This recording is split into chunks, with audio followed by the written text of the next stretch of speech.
السلام عليكم ورحمة الله وبركاته. كل سنة وانتم طيبين. انا النهاردة طالعة بعمل لكم فيديو. اولا احنا ان شاء الله في اول شهر 7 يوم 2 و3 ان شاء الله باذن الله، وحسب وهاكد لكم على الميعاد وعلى العنوان في التعليقات.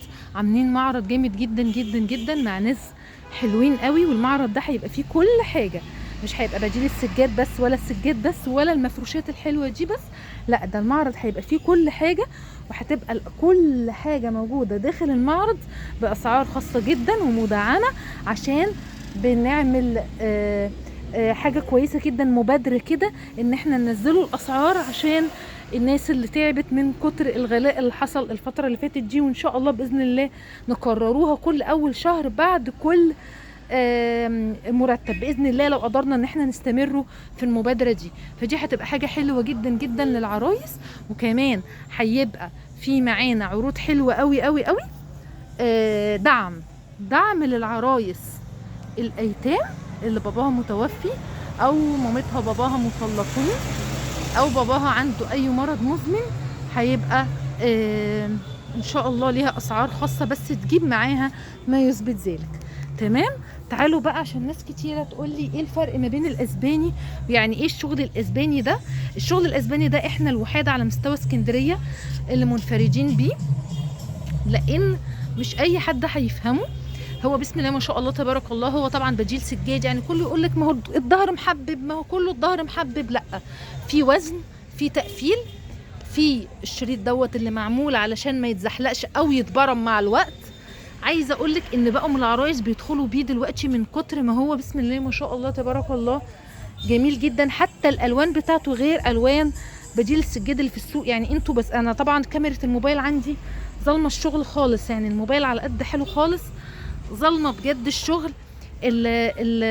اللون النحاسي نحاسي، تحس انه بيكب، تحسيه الالوان مش بهتانه زي الحاجات اللي بره، بغض النظر عن ان التقفيل اساسا تحس ان هو تقفيل سجاده مش تقفيل بديل سجاد. يعني مفيش تقفيل سجاد تبقى الفرنشه بالتقل ده وقطن مش حرير وحاجه كده، بجد بجد يعني انا مش عارفه اقول لكم ايه، حاجه كده تحفه، يعني حاجه تحفه طبعا. والشغل ده بقى روعه طبعا، بسم الله ما شاء الله. لغرف النوم، انا بحبه جدا في غرف النوم يعني، وحاجات الاطفال برضو جميله جدا جدا. ده الشغل العادي، ده التركي. افرض كده عشان نوري لهم الفرق ما بين التركي. مش وحش، عندي التركي الدرجه الاولى، مش التركي برضو اللي بيتباع بره، عشان الناس برضو تقول لي بعد الغسيل يا ام جمانه خف، وفي ناس بتشتكي من ان الحبيبات اللي بره بتتفك او بتتفرفت. لا، انا عندي التركي برضو نظيف، ده التركي. بس بصوا برضو الفرق ما بين التركي والاسباني، في فرق كبير جدا في التقفيل وفي كل حاجه، بس ما هوش وحش برضو، يعني شغال ما شاء الله تبارك الله. تعالى كده يا مروان، افرد لنا دي كده. مش عارفه ليه انا بميل للكلاسيكيات شويه، طبعا هو في اشكال كتيره وفي كل حاجه. سيب دي، سيبها على جنب عشان وقت الفيديو. وتعالى كده نفرده دي. بصوا دي برضو يا جماعه، بصوا الجمال ما شاء الله تبارك الله، يعني اللهم صل على النبي، بسم الله ما شاء الله. بجد في عرايس بتحب تتقي الله بجد والله. انا شايفاها سجاده، انا شايفاها سجاده. طبعا انتوا مش شايفينها عشان في الصوره كده مش مسكين تقلها، مش مسكين الخامه دي، حرام يتقال عليها بديل سجاد. بصوا بقى في نوعيه تانية،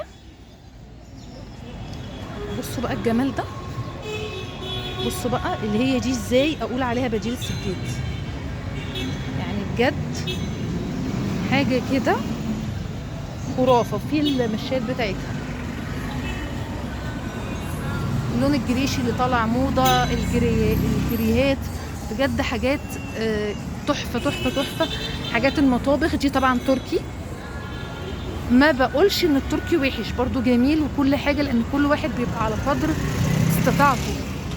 بس انا بتكلم في ان الاسباني، لا الاسباني ممكن تدخل بيه عروسه، تفرش بيه الليفنج، تفرش بيه المطابخ، تفرش بيه اوض النوم، وتجيب للريسبشن بس سجاد، تبقى بجد خففت على نفسها في الماديات وعلى اهلها، وخففت على نفسها في التنظيف والترويق وفي كل حاجه وفي الغسيل. يعني لسه واحده جايه بتشتكي لي من السجاد، بتقولي خلاص انا مش بقدر، انا حاطاه فوق الدولاب مش بقدر احطه.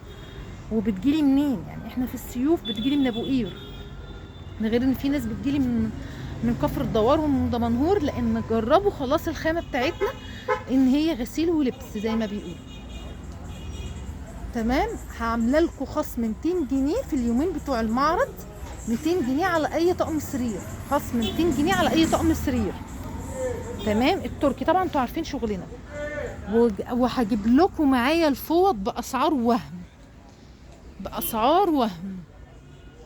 تمام.